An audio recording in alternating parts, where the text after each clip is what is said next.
स्वागत है आपका बी न्यूज नेशन में। मैं हूं शकील बागमारे। स्वास्थ्य मंत्रालय का दावा, कोरोना के न्यू स्ट्रेन पर भी वैक्सीन करेगा असर। डरिए मत, कोरोना वायरस का नया स्ट्रेन मिलने के वजह से पूरी दुनिया में एक बार फिर से कोहराम मचा हुआ है। भारत में भी इसे लेकर सतर्कता बरती जा रही है। देश में कोरोना वायरस के न्यू स्ट्रेन के कुल 7 केस मिले हैं। इस बीच स्वास्थ्य मंत्रालय ने दावा किया है कि कोरोना की वैक्सीन न्यू स्ट्रेन पर भी काम करेगी। लोगों को न्यू स्ट्रेन से घबराने की जरूरत नहीं है। सरकार के प्रधान वैज्ञानिक सलाहकार पूर्व प्रोफेसर के विजय राघवन ने कहा कि वैक्सीन यूके, दक्षिण अफ्रीका में पाए जाने वाले वेरिएंट के खिलाफ काम करेगा। इस बात का कोई सबूत नहीं है कि वर्तमान में यानी आने वाले सालों में ये वैक्सीन इन कोरोना वेरिएंट से बचने में नाकाम रहेगी। भारत में कोरोना की स्थिति को लेकर स्वास्थ्य मंत्रालय ने प्रेस कॉन्फ्रेंस किया। केंद्रीय स्वास्थ्य सचिव राजेश भूषण ने बताया कि भारत में प्रति 10 लाख आबादी पर 7,408 कोरोना मामले दर्ज किए गए हैं। हमारे यहाँ प्रति 10 लाख जनसंख्या पर 107 मौतें दर्ज की गई हैं। उन्होंने आगे बताया कि भारत में प्रतिदिन नए मामले 17,000 से भी कम हो गए हैं। इस संख्या में लगातार गिरावट आ रही है। कोविड से होने वाली मृत्यु में अभी लगातार गिरावट आ रही है। ये संख्या प्रतिदिन 300 तक आ गई है। राजेश भूषण ने आगे बताया कि देश में एक्टिव मामले लगातार घट रहे हैं। उनकी संख्या आगे के दिनों में 2,70,000 के भी कम होगी। हमारे देश में पॉजिटिव रेट 6% है। पिछले एक हफ्ते के पॉजिटिव रेट 2.25% है। अगर हम लिंग के आधार पर कोविड-19 मामलों का विश्लेषण करते हैं तो पुरुषों में कुल मामलों का 63% और महिलाओं में 37% मामले सामने आए। अगर उम्र के हिसाब से जानेंगे तो 8% महिलाओं में 17 वर्ष से कम युवा।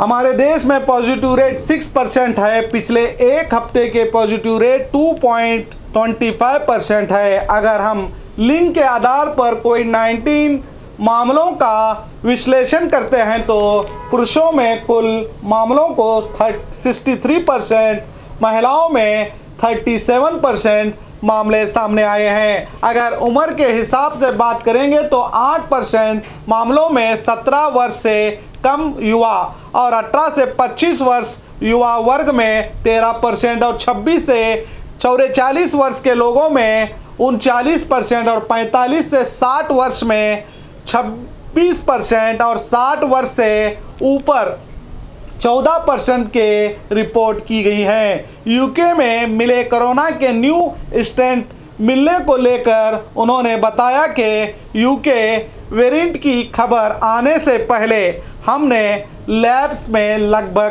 5,000 जीन्स में रिसर्च की गई थी। अब हम उस संख्या में काफ़ी उतरेंगे और काम करेंगे। इसकी जानकारी दी स्वास्थ्य मंत्री और प्रोफेसर के विजय राघवन ने। सुनिए। आज नए वेरिएंट्स जो हैं सार्स कोरोना वायरस 2 उसके बारे में ज़रा 2-3 चंद बातें बताऊंगा। Next slide. First an assurance, vaccines जो हैं पाइपलाइन पे हमारे देश में और बाहर भी, ये इन वेरिएंट्स जो यूके में हैं और साउथ अफ्रीका में भी आए हैं, इनके अगेंस्ट काम करेगी। तो एक इम्पॉर्टेंट अश्योरेंस है कि इस स्टेट पे वैक्सीन्स के बारे में फिक्र करने की अभी ज़रूरत नहीं है। So there is no evidence that the current vaccines will fail to protect against कोविड-19 on the variants reported from UK और साउथ अफ्रीका।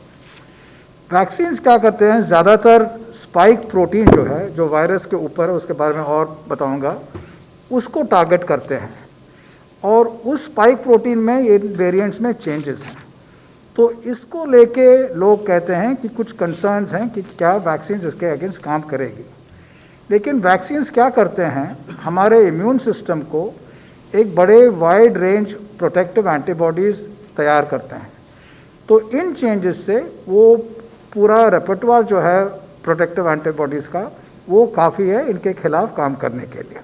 और आपकी जानकारी के लिए बता दूं कि भारत में ब्रिटेन कोरोना वायरस के 7 मामले दर्ज किए गए हैं, जिनमें 3 बेंगलुरु, 1 तमिलनाडु, 1 महाराष्ट्र और 2 हैदराबाद में मिले हैं। इसको देखते हुए बेंगलुरु में कुछ इलाके और अपार्टमेंट सील डाउन किए गए हैं और कंपाउंड के गेट को ताला लगाकर सील डाउन करके पूरे इलाके को सैनिटाइजर किया जा रहा है, जिसे देखकर ऐसा लगता है कि फिर से लॉकडाउन वापस आ गया है। मगर हम तो यही कहेंगे कि डरिए मत, हाँ मगर सतर्क रहें और अपना और अपनों का खास ख्याल रखिए।